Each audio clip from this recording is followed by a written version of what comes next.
I know all of you think I'm a little crazy, and last weekend my craziness led me to Pittsburgh for a wedding. And I thought to myself, now, who do I know in Pittsburgh besides this bride who's originally from there?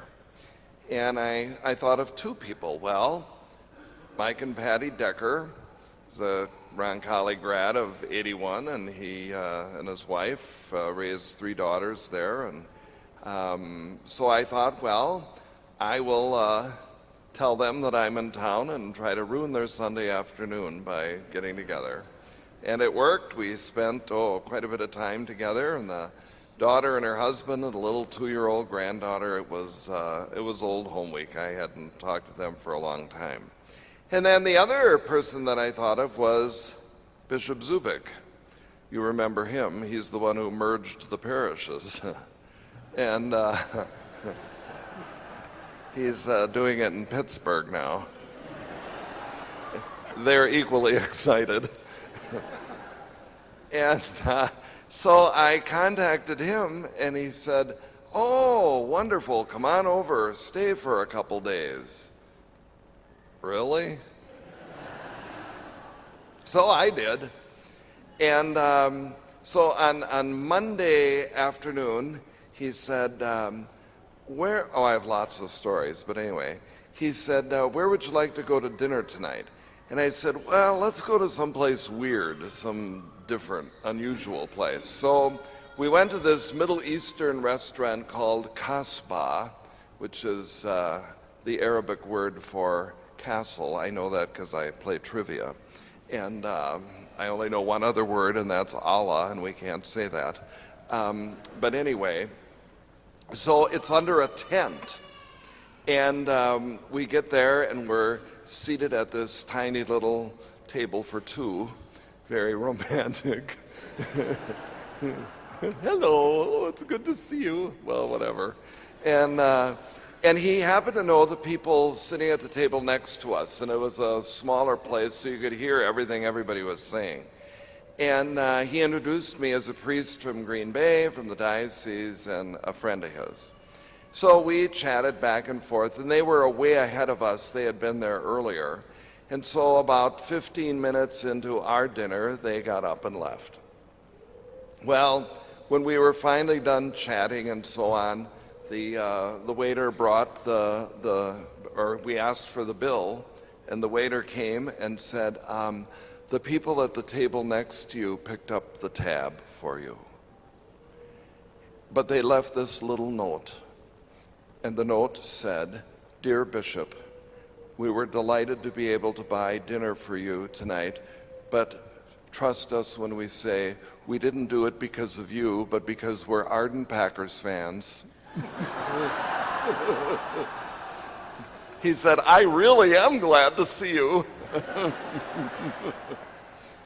So they just kind of had to blurt out the truth. We're Packers fans. Like Peter in the gospel this morning, just blurting out the truth. The only other one in all four gospels who ever says, "I believe, Jesus, that you are the Christ, that you are the one sent by God." The only other one who ever says that is Martha, after Lazarus had died, and she meets Jesus as he's coming into town.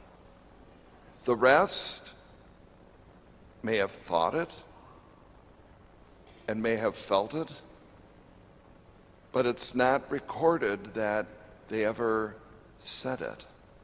We Catholics have been kind of under an umbrella of, there are two things you never talk about: politics and religion. And so we as a religion, I think, have been more reserved than most others in talking about Jesus and sharing with others just how much he means to us and how deep our faith in him really is. We're always a little hesitant to blurt out our faith. Now, we have no problem with complaints. Those we freely launch. As some, not a lot with gossip either. We're good at bringing that all up.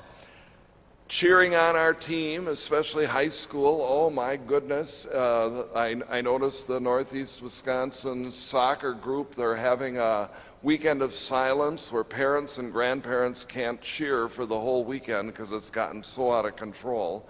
And so we don't have any trouble with cheering, but to talk about God moments or how important our faith is or why it's so important, we seem to keep that to ourselves.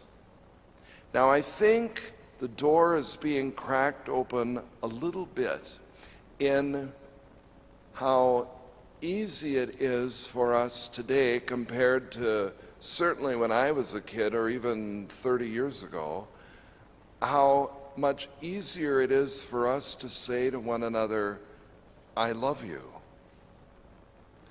And God is love. So whenever I say to someone, I love you, it's really a God moment to be recognized as such. So the door may be opening just a little for us to be more free and comfortable in talking about Jesus. Peter comes off as being more vocal than the rest of his disciples. And maybe that's why Jesus picked him, despite all of his flaws, to be the first leader of our church, because he was vocal about what he really believed. So let us this morning allow Peter to inspire us to not keep our faith to ourselves, but to proudly and freely share it with others. Not our opinions, not our complaints, but our faith that Jesus is the Lord of our lives.